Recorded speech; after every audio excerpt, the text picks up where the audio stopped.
All right, welcome to season 4, episode 4. 4-4. Yeah, we made it there. Say yes to you, Ian, but I do remember very, very vividly one time playing, and Daryl Blackstock came out to play with us one time. And if you don't know who Daryl Blackstock is, he was a defensive end for University of Virginia. He went and played for the St. Louis Cardinals as a defensive end. Arizona Cardinals and the Raiders Arizona Cardinals and the Ravens. The Ravens. And Arizona Cardinals. And I think he was an All-American when he was at UVA. He never really got that much NFL time. AKA he's a freaking AKA he's a beast. And he did not hold back when he hit me. I think I broke 2 ribs. At least bruised them. But Alan, he was holding back. That's what you don't get. He was I lived. Because you think you broke 2 ribs, you didn't break 2 ribs. You survived, so he went easy. No contact with an NFL defensive end. Yeah, it was not pretty. But that's something to talk about. Like you survived that hit. It was a hit. I have to preface this. I'm not saying this because I read the whole chapter, because clearly I would not sit here and agree with Moraine. But this is actually what I was thinking at this point. These girls have a charge. They have business to take care of. And it's getting all of the Black Aja. And you can't spend too much time with the couple you actually got your hands on, because the rest of them are still out there doing gangster shit with their friends, or hood rat shit. What was that little video? I just want to do hood rat shit with my hood rat friends. Anyway, so they're still out there doing that hood rat stuff. They need to. The longer they wait, the further the Black Aja are getting away from them. So they need to act. They need to make a decision, pick a direction, split up if you need to. I don't care, but sitting around there is I don't think very wise.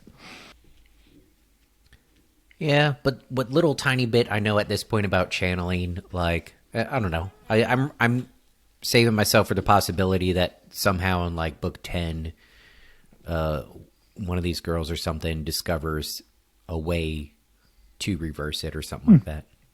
You want to put that as a prediction? No, I mean not full on, but I'm staying open to the possibility. I was going to say the same thing. No, I'm right there with you. I agree with you. Put it in the predictions that they find out either what the stilling is really about, like the disconnection from the power. Because, like, if we go with this whole idea that what happened to our black friend here was that she was stilled, that means she was just cut off from the power in this dream world. Yeah. Or it means that she's... I would say it says when you're stilled, you can still sense the power. You just can't never touch it again. And you still have the yearn to use it.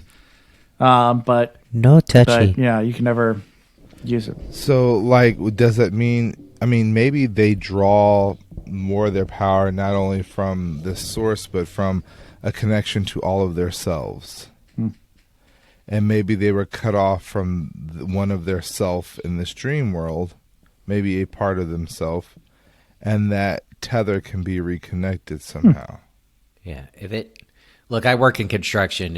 If you can take it apart, you can put it back together. That's all I'm saying. It may be super complicated, but generally there's a way. Yeah. Yeah, but then, who do you trust?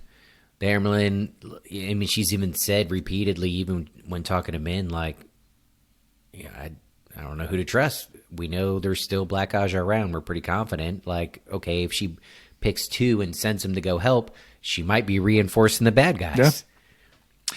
And as far as Rand... Everybody's in a crappy situation. And as far as Rand being the Dragon Reborn, they just did... I know you mentioned it too, but he was the one that was able to pull Kalendor out, which is part of the prophecy. It's like the Sword and the Stone. Yeah. No. But these things happening are a sign of the dragon being reborn. So we're in the right time period. But it just doesn't. It doesn't mean that he is the Dragon Reborn. That's what I'm saying. feeling. Like, I don't know. I could He's be totally like wrong. the preparer or the bringer of the dragon that is to be reborn. Maybe he's the fake out. Moving on to chapter 6, Doorways. And the chapter symbol is the White Lion of Andor. Because we're in Elaine's point of view. And Elaine is the daughter heir to the crown, the throne of Andor. We haven't had much from her. A little bit, perspective, but not a have we? whole lot. Yeah, She likes to give you the tip, and that's about it. Just the tip. just a little bit. Yeah. Just the the tip. Our next lines. Yeah, she's like, 3 times, only 3, you have consented to help us question them. This time you vanished before we begin, and now you calmly announce you are sending them off to Tarvalon. If you will not help, at least do not interfere. And then she said, do not presume on the Amerlin's authority too far. Moraine said coolly, she may have set you to chase Leandrin, but you are still only accepted and woefully ignorant, whatever letter you carry. Or did you mean to keep questioning them forever before reaching a decision? You two river folk people seem to work at avoiding decisions that must be made. So we know there was more tied into that, and that ties back into her frustration with Rand. So she's kind of getting a little zing back at, them for the comment about being able to deal with a Two River male. And at the same time, she's reminding them all of their place. Like, yes, you have the authority of the Amerlin seat, but you're only accepted. And second, she's got the same authority. I mean, her and the Amerlin are homegirls. I think so. Part of the frustration also, we know of the interaction between her and Rand was pretty adamant about, Yobi, I'm not working for you. If you're lucky, I might give you an Chris, idea of what I'm going to do. we know you're but strong. Oh, wait, time out. I'm gonna Chris, make we know up you're my own strong. mind. You don't have to rip the whole entire mic out. I'm looking over the video. I'm looking over the video, and literally Chris is like ripping the boom mic off his desk, like, I'll just hold it like a microphone. I did. Did you break it? Oh, man. God, no, I didn't break it. I just destroyed It's just in it. parts and That's pieces. Daggone. Just like being still, Do it- it do can it- be reconnected. Do we need to take a break? faith. It's going let to you take fix 10 this? books, though. No, just keep No, because going. we're going to get No, tons of background Chris is noise. broken when you're enough. when We you're don't need trying more to breaks. fix it. Yeah. Anybody else loving the irony of, like, in some of Moraine's lectures about, oh, you don't know what you're talking about with these prophecies, and you're not paying enough attention, ladies, or asking the right questions, and blah, blah, blah, blah. And Moraine, even up until this point, she's been one of the most knowledgeable, I'm air quoting, knowledgeable people, but we're starting to find out that I don't want to say she doesn't know shit, and it's not that what she knows is wrong. It's that what she knows is from like a single perspective and a single timeline, and we're already finding out there's so much more to all of this. Like there's the Aiel prophecy, or prophecies, and there's probably more from the Shan-Chan side that we still don't understand yet.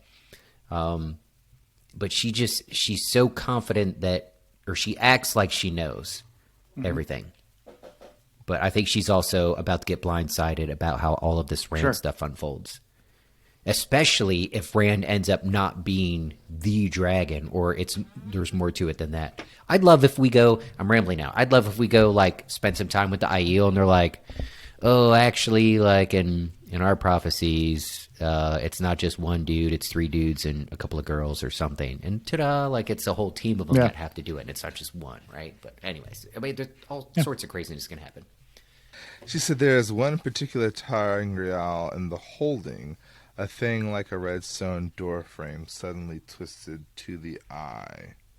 If I cannot make him reach some decision, I may have to step through. And then, of course, Elaine has seen that doorway, and it piques the interest. Right. And it's like, you need no channeling. You need only to step through to gain answers. 3 answers, each true, about past, present, and future. And like you said, they came back. We can ask what this thing is, or we can ask what this thing is that the danger is to Rand, which that's not proper. Yeah. So do you think they're like similar to the arches and for the testing? Like, because they step through them and kind of get portaled to something. Do you think that's what it is? I mean, what do you think? What do you think it is? Yeah. I don't know. Maybe it gives you a brief audience with the creator. Well, if we're looking at this concept, You don't of have to time, go what through a could doorway be- for that. You just have to go find the stables and find Bella. A time machine. Mwah, mwah, mwah. Insert the Bella track right here. Bella! Boots. Ian, it could be a time machine. Until next time.